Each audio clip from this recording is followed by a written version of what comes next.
nanya lagi makan apa. Ini payek. Oh payek.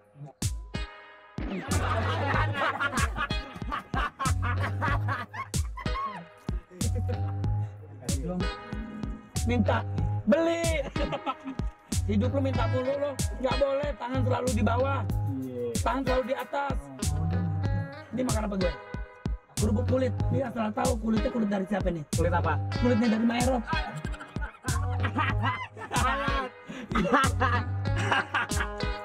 Pemirsa catatan Olga, kan saya lagi mencari target. Yang dikabarkan katanya target kita ini dia petinju.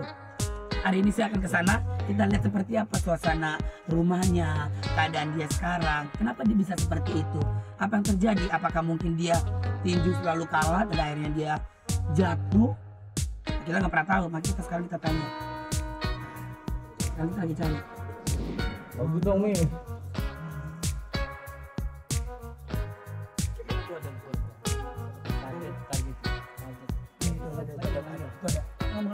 Itu ada target pemulung. Apa bedanya sama lu? Bentar gue turun.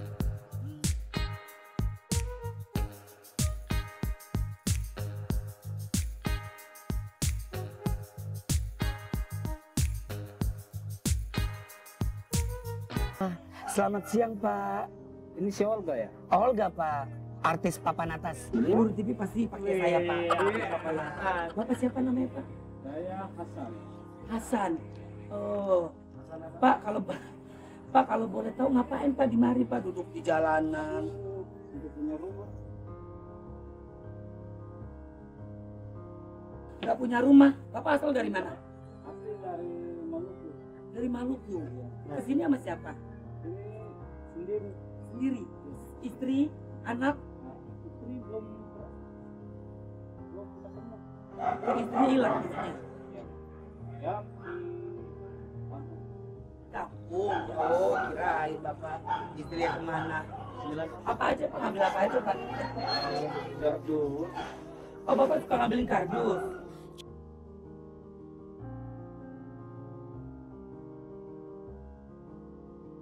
Botol-botol kosong tuh kan dijual gitu Pak. Ya. Pak, maaf Pak, Bapak sudah jadi pemulung, pekerjaannya dulu apa? Tinju. Petinju. Coba gerakan sedikit. Petinju Pak, udah berapa lama Bapak jadi petinju?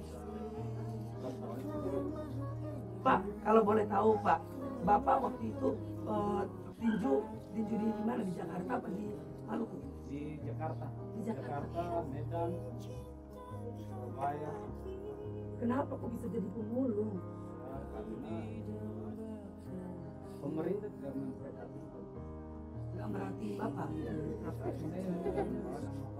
Oh, maksudnya Bapak jadi petinju nggak diperhatiin gitu. Oh gitu. Nah terus bagaimana Pak jadi caranya? Kenapa Bapak bisa jadi pemulung?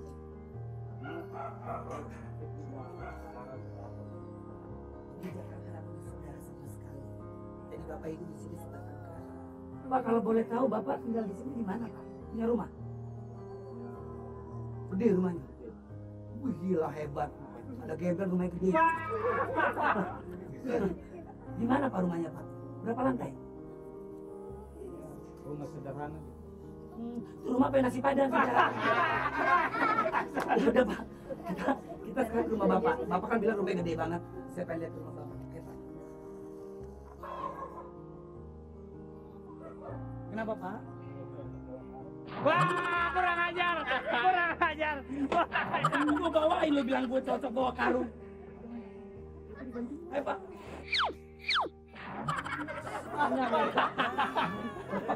Awas dong, katanya petinju. Kalau petinju kalau ada apa pasti ditangkis dong. Urap. Hai.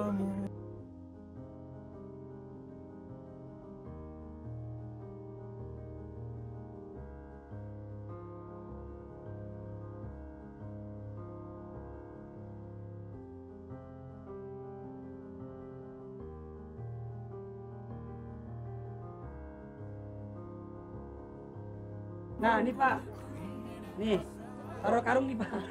Bukan jualan, Dagangan. Gue pikir. Saya mau ke rumahnya Bapak Hasan. Lah, Ical di situ ya atau Bapak? Lihat Pak, ada anak kampus Pak. Ini anak kampus. Loh, ini nih kita Willy. Kau lagi ngapain? Kan kita Willy. Siapa ini? Kita gebukin. Kita gebukin lucu banget. Mbak, ini ada berondong. Berondong, dia menari istri. Dia petinju. Sampai siapa ditanya sama anak kampus, Pak? Pak, dia bukan anak kampus, Pak. Anak mana? Apa?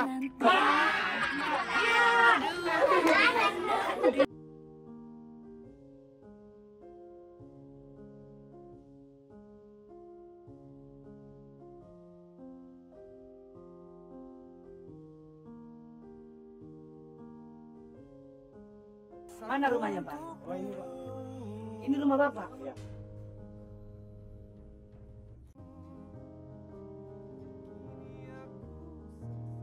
Kehidupan mantan petinju nasional, Hasan Lobubun, sangat memprihatinkan. Hidupnya kini berubah drastis. Dulu, sekitar tahun 1989 sampai tahun 1998, ia sangat berjaya di atas ring tinju. Kini, setelah tidak lagi menjadi petinju, ia bekerja menjadi pemulung.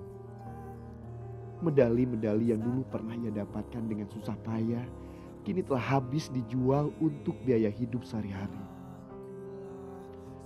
Kini Hasan Lobubun hanya tinggal di tempat yang tak layak disebut sebagai tempat tinggal. Ia tidur di semak-semak pohon yang beralas dan beratap kardus. Pak Hasan hidup terpisah dari istrinya yang hampir 9 tahun tak pernah lagi bertemu dengan istri dan anak-anaknya. Sungguh sangat ironis kisah Hasan Lobubun, seorang mantan petinju nasional yang kini menjadi pemulung.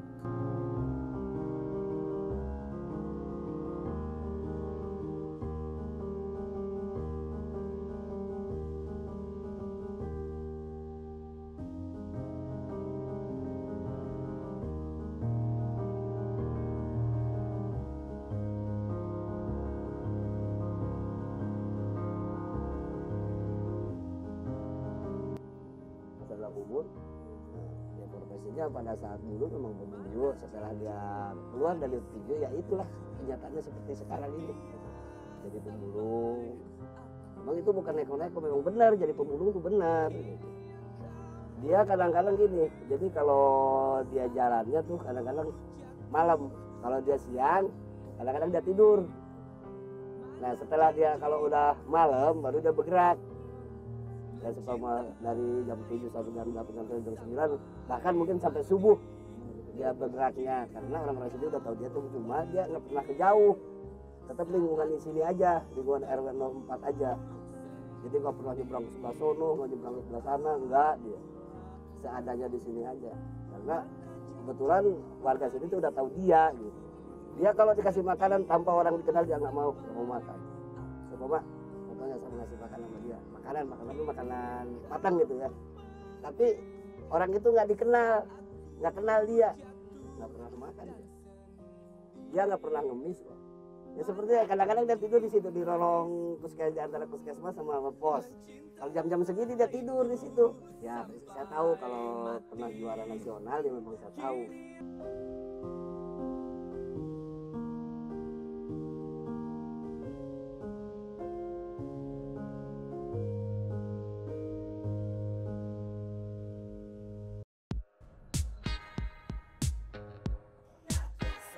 Gede banget Pak, rumah saya aja kalah Pak.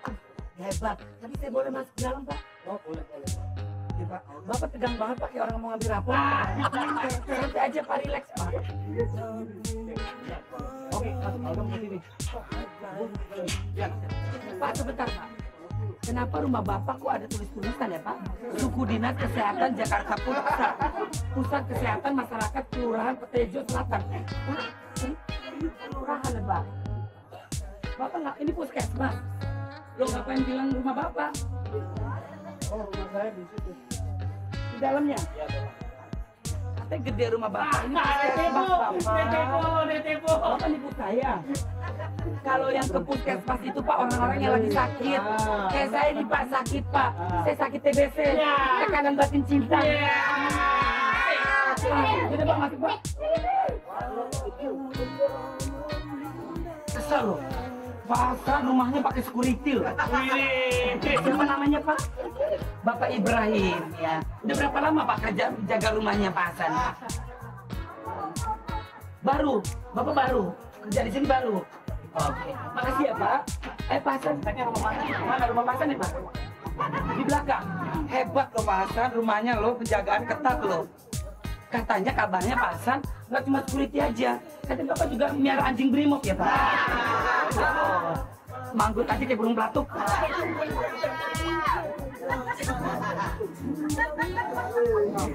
Mana rumahnya? Rumahnya? Ini, di dalam. Jadi Bapak tinggal di dalam sini.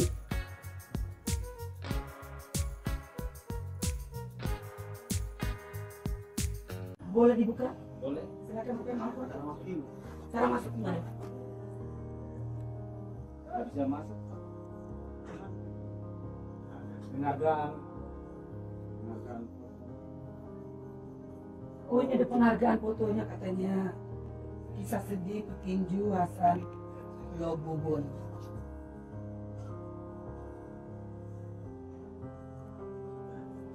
Mantan juara nasional tinju. Aduh sedih banget.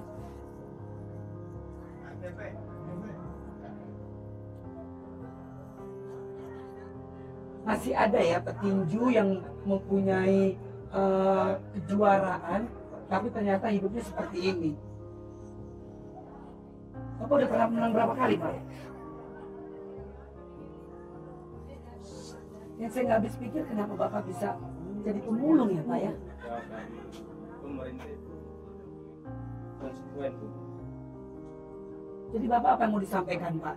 Buat petinju-petinju lainnya Pak, semoga tetap semangat apapun yang terjadi. Nah seperti Bapak, apa yang mau disampaikan? Segi faktor ekonomi, maaf Pak kalau boleh tahu, itu setiap kejuaraan dikasih hadiah atau tidak Pak? Itu dari promotor. Promotor yang kasih. Ada gajian bulanan atau setiap pertandingan? Nggak ada. Jadi Bapak ngapain jadi petinju kalau akhirnya cuma begini? Saya, Pak. Tapi Pak, yang pasti saya pengen masuk ke dalam. Bapak bilang katanya itu tempat tidur Bapak, berarti Bapak bisa masuk. Bapak duluan masuk, kalau bisa baru saya.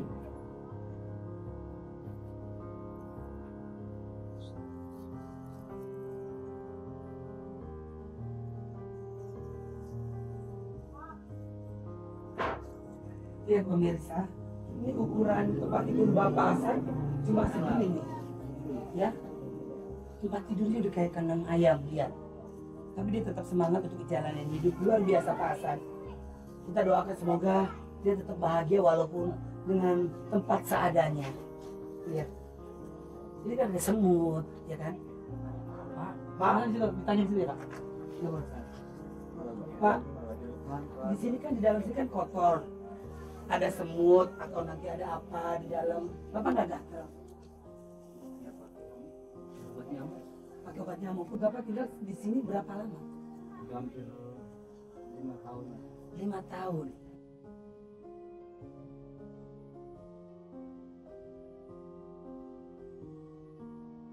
Bapak pulang sini sebentar Pak.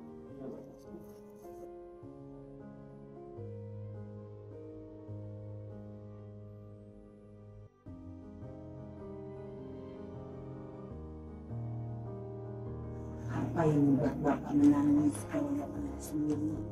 Bapak lagi berdoa. Apa yang membuat Bapak sedih? Karena orang tua juga jauh sendiri di Jakarta. Bapak di sini sendiri, nggak ada orang tua. Jadi Bapak makan di sini cari sendiri. Bapak ngapain sendiri? Kangen Pak pengen pulang ke kampung karena Bapak tinggal di sini di tempat yang seadanya. Sedih Pak dengan kehidupan Bapak.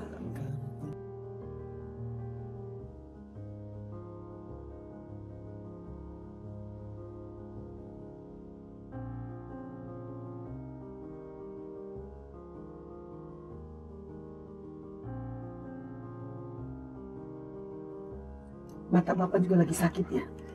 Mata Bapak terganggu.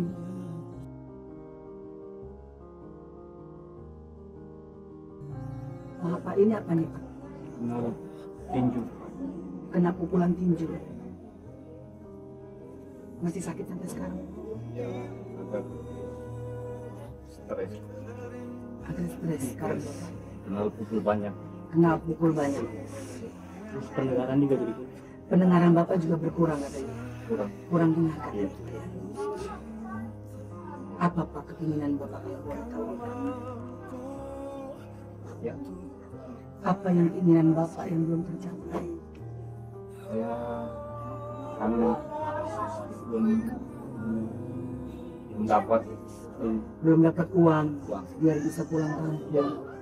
Udah berapa lama Pak nggak ketemu sama istri Bapak? Hampir 5 tahun. 5 tahun. Anak Bapak? Anak dua. Anak Bapak nggak kangen sama anak? Kangen. Kangen. Kangen Bapak. Sedih Pak saya Pak melihat kehidupan Bapak sekarang ini. Seorang atlet tinju tapi ditempatin seperti kayak begini. Apa Pak yang kalau Bapak ingin berdoa Pak, kalau boleh tahu? Angkat tangan Bapak, semoga doa Bapak sama Allah didengar, dijabah. Bapak doa.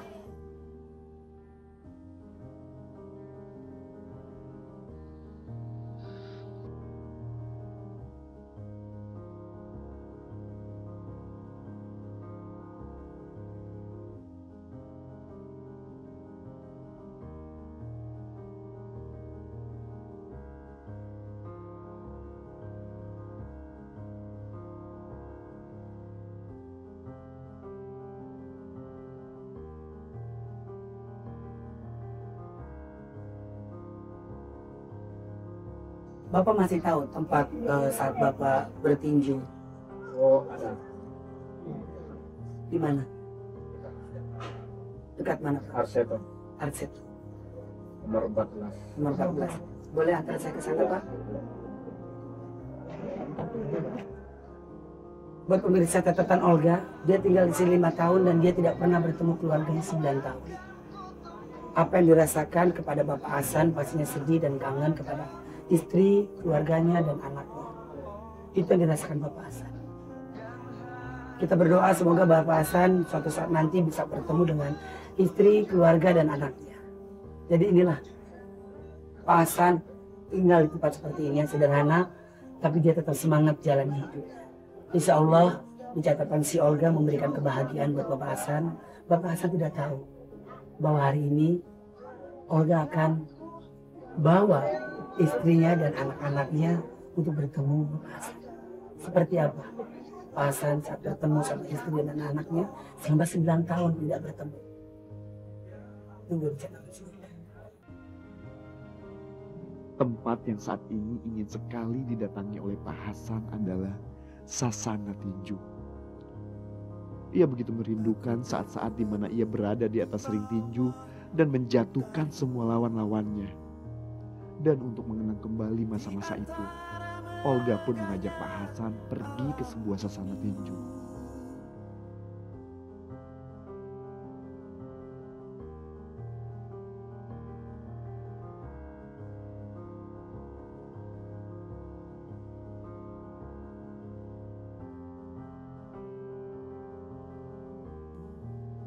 Mana Pak tempatnya? Nah, ini saya tempat Tempat latihan Bapak? latihan saya. Tinju? Ya.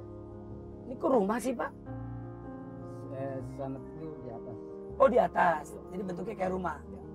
Oke, kita ke dalam Pak. Ya. Latihan di sini Bapak bayar nggak? Tidak bayar. Tidak bayar. Kita masuk.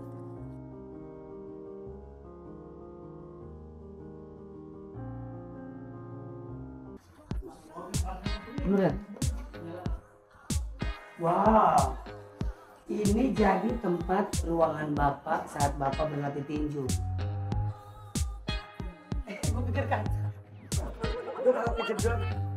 Mana Pak? Di sini Pak. Tapi sekarang Bapak udah nggak latihan tinju lagi dong Pak? Masih?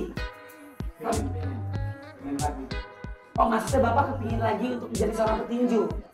Coba saya lihat Bapak bagaimana tinju Bapak.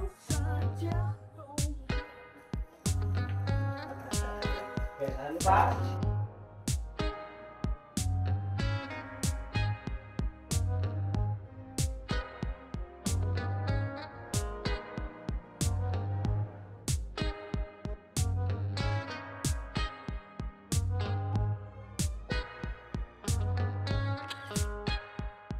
Pak, ada batasannya nggak sih Pak jadi petinju itu Pak umurnya? Tidak ada batasan. Tidak ada batasan? Ya. Yang penting masih kuat? Ya. Oh gitu. Oke, sekarang kita akan lihat bagaimana caranya Bapak Hasan bermain tinju dan Bapak Hasan nanti akan saya tandingi oleh Chris John. Chris John atau Holyfield atau mungkin Mike Tyson. Sebentar lagi dia akan tampil. Sebentar lagi dia akan tampil. Nih, Bapak saya panggilin nama Chris John apa? Wow. Chris John. Iya. Berani ngelawan Chris John? Berani. Oke, siap. Kita panggil aja. Ini dia. Chris John.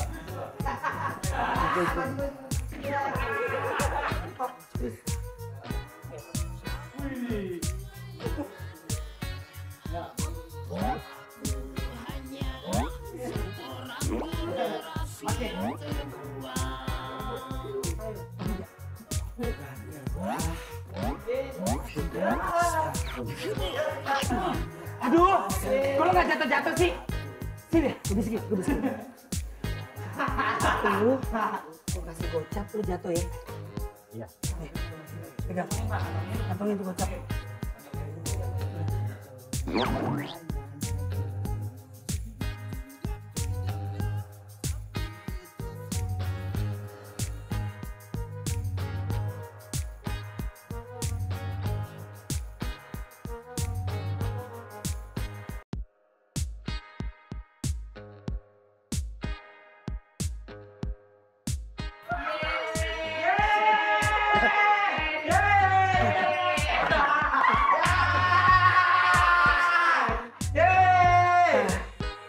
Aduh. Wow. Beneran aja Marisa.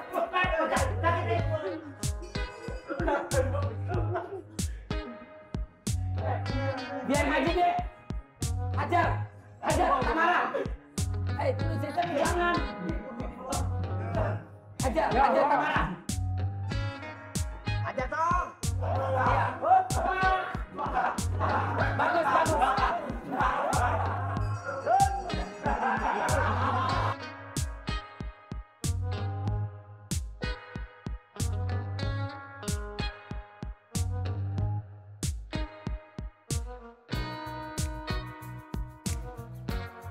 Bapak, hari ini saya pengen ketemuin Bapak sama istri keluarga Bapak. Hari ini kita berangkat ke bandara. Kita beli tiket di sana aja. Kita ke Maluku. Ya. Ke tempat kampung Bapak di mana? Di Maluku. Di Maluku kan? Ya. Berapa jam Pak kalau boleh tahu ke sana? 2 jam. 2 jam. Cepat kan itu kan? Jadi buat saya nggak masalah. Bapak udah siap? Bapak kepengen ketemu? Jadi hari ini kita ke Maluku ya? Kita ke bandara ya Pak? Ya berangkat. Berangkat kemana? Bapak mau berangkat kemana? Pengen gak ke Maluku? Ya, Kalau udah ketemu sama istri, sama anak, sama keluarga gimana? Seneng gak? Sama ibu? Ibunya udah meninggal? punya masih. Ibu masih hidup?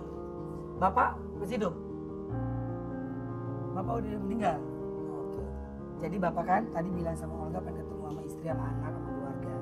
Hari ini Olga akan wujudkan Bapak. Sekarang kita ke bandara, beli tiket di sana, langsung kita berangkat. Cuma 2 jam, Pak. Saya rela buat di sana. Yang penting Bapak bahagia. Ayo Pak, kita ke bandara.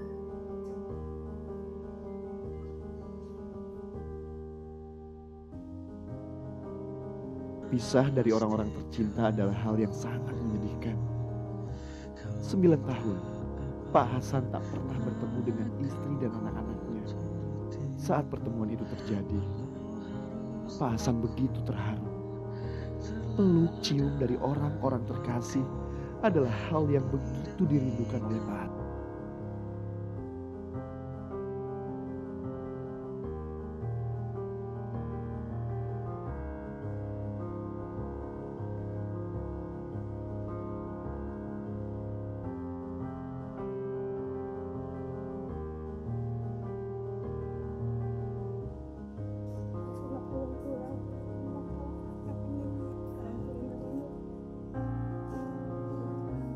Bu, ini istrinya. Anaknya, siapa namanya? Hah? Lala. Bangun Pak. Pak bangun Pak. Sini Pak. Iya. Kalau boleh tahu Bu, kenapa Bapak bisa tinggal di tempat rumah yang biasa kalau nggak mau tinggal sama Ibu? Pulang 9 tahun ini baru 6 bulan. Baru 6 bulan 6 bulan ditinggalin sama bapaknya. ditinggal sama bapaknya. Terus Ibu, kesehariannya Ibu yang bayar sekolah, makan dan lain-lain. Saya kerja Kerja apa? jadi pembantu, pulangnya sore. Jadi pembantu pulangnya sore. Buat hidupin kedua anak Ibu. Ibu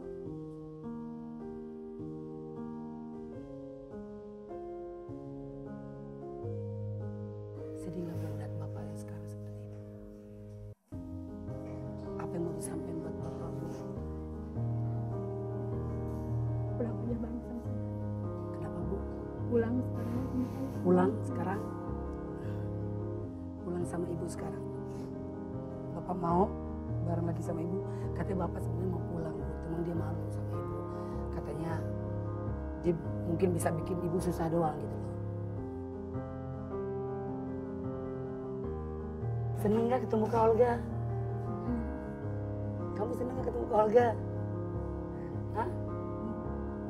Cium dong, kan udah lama gak ketemu bapaknya. Cium coba, Olga pengen lihat Lala.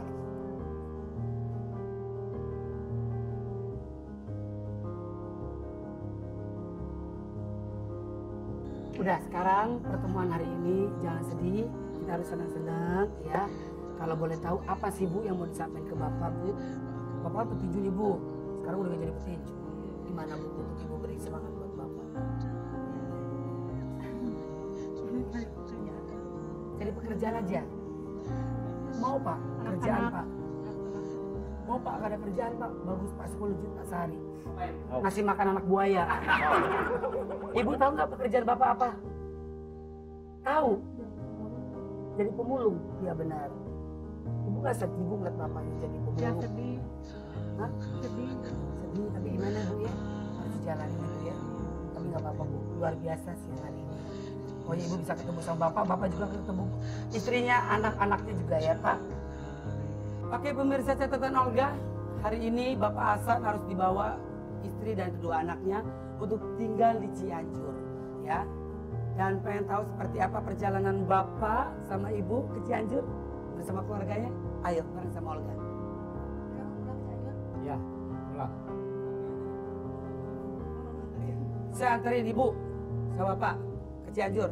Siap, berangkat. Ah, Bu, kita naik delman aja, Bu. Yang sampai, ya kan? Bisa nyampe Cianjur ke yang mana? Harus naik mobil. Gak bisa nyampe naik delman, harusnya naik mobil. Kok naik mobil ntar muntah. Udah naik. Sampai sudah depan. Itu di mulut kuda Ibu. Ayo Bu, naik Bu. Naik Bu. Naik. Ayo.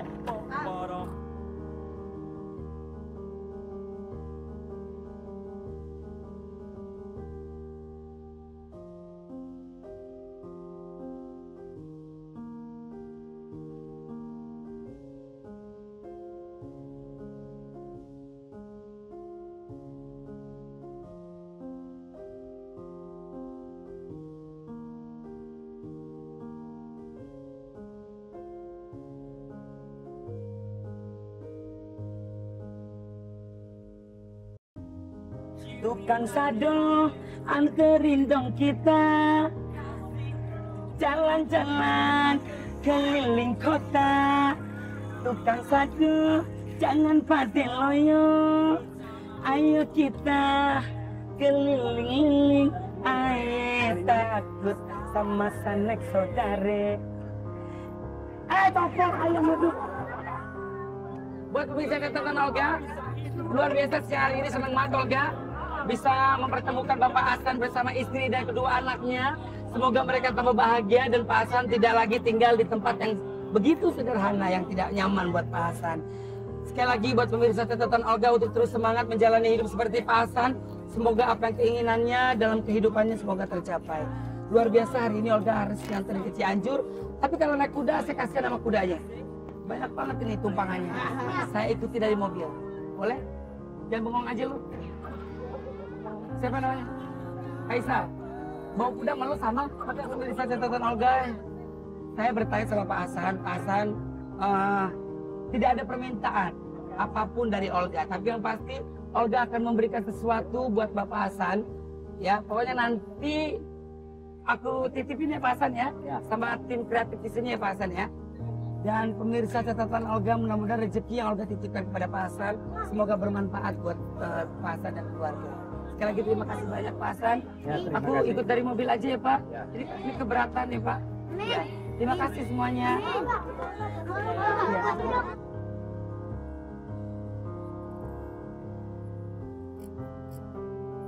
Kehidupan yang harus dilalui Pak Hasan memang begitu tragis.